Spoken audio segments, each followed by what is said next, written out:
দেখো এটা আমরা কী করবো, যখন তোমাদের অ্যাডমিশন আসবে তখন আমরা শর্টকাট করবো যে √2 cos 45 ডিগ্রি মাইনাস থিটা, যেটা এখানে থিটা থাকে এটা। এখন যদি এটা তোমার এই বোর্ড পরীক্ষা আসবে তখন কী করবো, যে এটা আমরা কী বানাবো, cos বানাবো। তো sin 65 degree plus cos 90 degree minus কত করলে হয়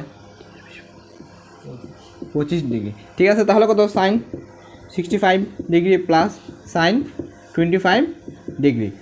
আশা করি এতটুকু পর্যন্ত বুঝতে পারছো। তাহলে কত হয় দেখো, এটা যে আমরা এ ধরি, এটা আমরা বি ধরি, sin a plus sin b সমান কী হবে 2 sin c plus d 65 plus 25/2 cos c minus a এই যে 65 মাইনাস 25 65 মাইনাস 25/2, তাহলে কত আসে দেখো 2 sin 45 ডিগ্রি আর cos এখানে কত আছে 40 আর 2 দিয়ে ভাগ করলে ডিভাইড করলে 20 ডিগ্রি। তাহলে কী হয় দেখো, sin 45 ডিগ্রি সমান কি 1/√2 1/√2 cos 20 ডিগ্রি। তাহলে এখানে 2 সমান কী লিখতে হবে 2 × 2 √2/√2 cos 20 ডিগ্রি। তাহলে এটা কাটা সমান কত হয় √2 cos 20 ডিগ্রি। আর দেখো এটা কীভাবে করবো, এটা যদি আমরা